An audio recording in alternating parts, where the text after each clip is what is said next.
Hey everyone, Nathan here from JS Powersports, and if you get a new start-stop switch assembly to put on because you have a start-stop switch with a crack in it, like this one here, well, this one's easy because it's just the top half, so we only have to undo the 2 bolts here and then pop the switch apart and then put it up into this piece here and then put this back on, put the 2 screws in. Do not use a drill when putting these 2 screws in. You're only screwed into plastic and it'll just strip it or break it or crack it.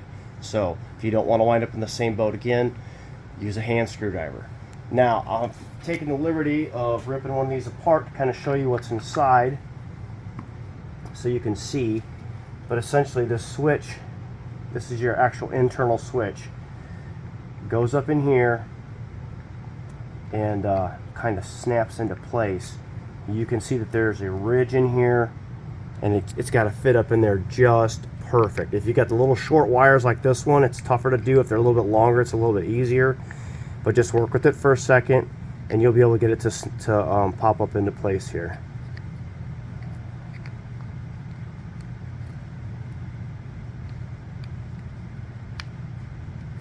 Like that right there. Now when you get your new switch, don't push the buttons, guys. If you do that, you're going to pop them right out the back. Then you're going to have a blast trying to put them back in, and they're not going to cover it under warranty again for pushing the buttons out. So, all right. Now the second part of it, if you do have to place the whole assembly, you're going to have to take these switches and stuff out of here. There's a screw here that sets this in place, but you can pop that out, and then this wire here has to come in from this direction and go down through. Now you see there's a plug on it right now. The plug's going to have to be removed. So what you're going to do is simply pop out this little orange insert. Don't lose it. Then inside here there's going to be little tabs. There's going to be 4 little tabs, and you're basically just going to barely find that tab and push on it probably just a little bit, and then you can pull the wire straight out of the back. Note the orientation of them. Take a picture with your phone or whatever so you know what the positions are on all of them so you can get them put back in the same way. And I'll show you where it's at underneath the hood here on the ski.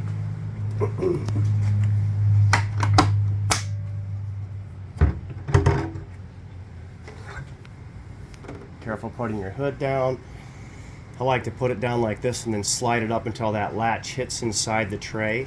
You don't want the latch on the opposite side because then it can scratch your finish. But most of the start-stop switches are going to be right down this area here, and if you have a 21 or older, it'll be right back in this area. But I'm going to fish this one out. Okay, it's right here.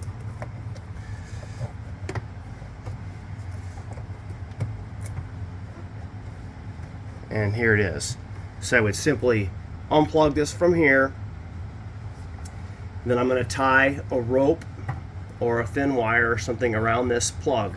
That way when I pull it down through and all the way up through this side of the tube, should be on this side, and it comes out up here, that way when I pull it all the way up out through, I still have that cable running down all the way through here. So you want about 8 feet of cable or string or whatever. That way when you're ready and you get the new switch set up, you can pull it back through with that string.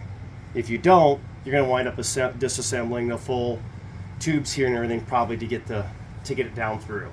Now, you may have zip ties, they're probably hard to see, but if your top of your handle pole is assembled correctly, your cables are actually going to crisscross in here, making a figure 8, and then your start-stop switch wiring will come up through the tube on this side and have some zip ties holding it in here coming over to here. So you're going to undo this bolt here, carefully pull this up and off with it level like this, because there could be a spacer underneath here which makes this finish line up better if there's a spacer. Some have them, some don't have them, some don't need them. But anyways, just take this off carefully so if that spacer washer's there, you don't drop it down inside.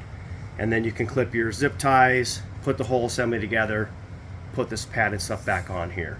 I'm not doing an in-depth on this right now because it's not that many people are going to have to do it, and I don't want to tear apart this customer's machine for it. He only needs a top half, which will take a couple seconds to do. And so reverse of everything, pull that string back down through, plug that stuff in, and let me see if there's anything else I'm forgetting.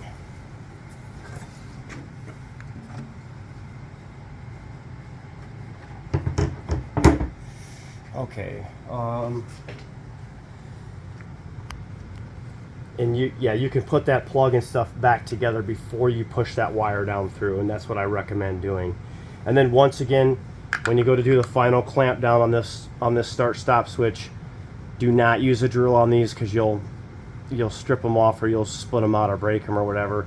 And once again, don't press on these buttons. There's nothing behind there right now. You can literally just press them right through, and that would be a problem. So hopefully that solves anybody with a broken housings issue. And hope I didn't leave anything out. Anyways, hit like, hit subscribe. We'll bring you some more videos. Thank you.